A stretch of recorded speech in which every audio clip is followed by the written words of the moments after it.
Salimu, Juneteenth. On this Juneteenth, I like to put in the proper historical context about Juneteenth, before, during, and after. The true historical facts, historical materialism, or New African historical materialism. It's good to celebrate and honor the ancestors who finally heard the call of freedom on that day, June 19th, 1865 in Texas. But let's get into the true history and the proper context of what really happened. It's what we call sick from freedom.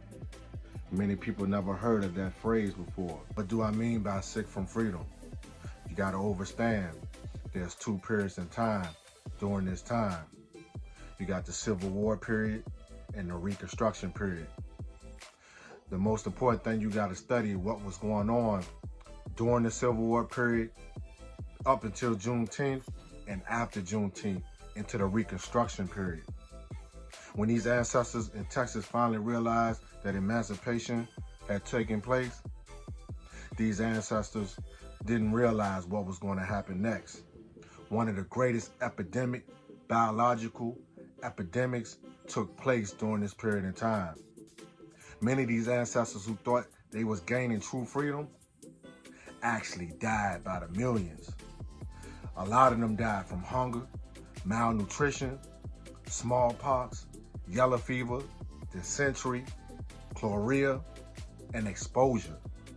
And many of these ancestors died from mental illness. So many of our ancestors died in this period of time between 1863 and 1877.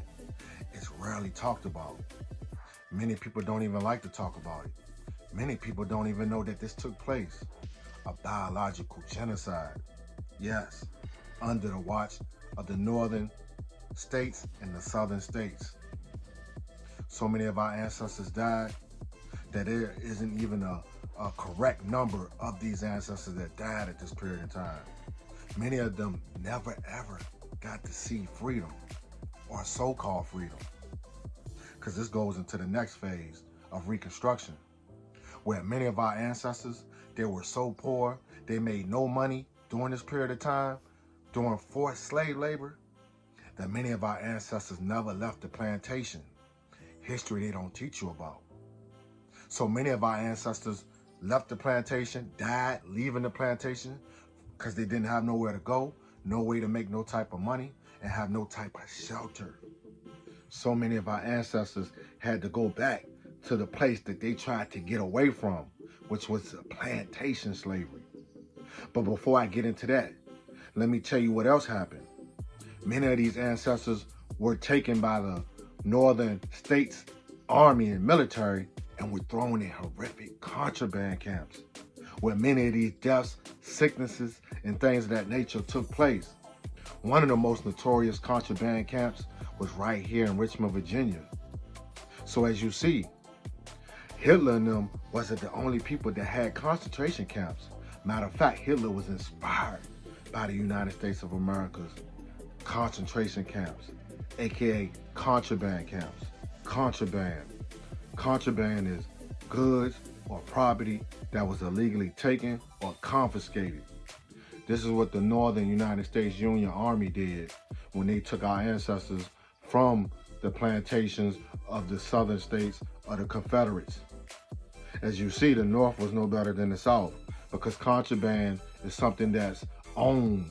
You know what I'm saying? If you know anything about maritime, shipping, international trade of products and things of that nature, then you understand that they seen our ancestors as property and not human beings.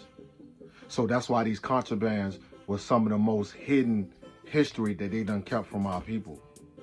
But moving on, back to what I was saying at first about how our ancestors had to go back to the plantations that they so desperately tried to get away from. As they returned to these plantations, something more sinister came into existence as a system as well of exploitation, sharecropping, where they had to split what they made off of cultivating the land and giving most of that money to those slave plantation owners, leaving them penniless. Most of our ancestors were back on the plantation working for pennies or no money at all. Some of our ancestors prospered, but many of them didn't in this horrific exploitative system of sharecropping. And at the same time, they were facing Jim Crow laws, Vagrancy Laws, and dehumanizing black codes at this period of time as well, that really kept them controlled to the point where they didn't feel like they were free, which they were not free. So if you understand this whole picture during Reconstruction, basically slavery never ended for our ancestors.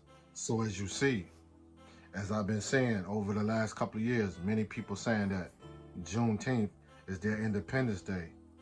But how can that be an Independence Day when these ancestors, as you can see, never left slavery? And how can it be an Independence Day when there's no land, nationhood, nationality, and sovereignty tied to that independence? Independence means that you are independent people, an independent nation, and people who have obtained true freedom. So in closing, did our ancestors really leave slavery? Did slavery really end for these ancestors? My answer would be no. As you see today, we're still struggling for freedom, land, and independence. But get this book, Sick from Freedom, by the author Jim Downs, and add it to your library. It's one of the most important books that you need to study about this period of time when it pertains to the Civil War, Reconstruction, and Juneteenth. I'm gonna close out on that note. Haki, Shakur, free the land by any means necessary.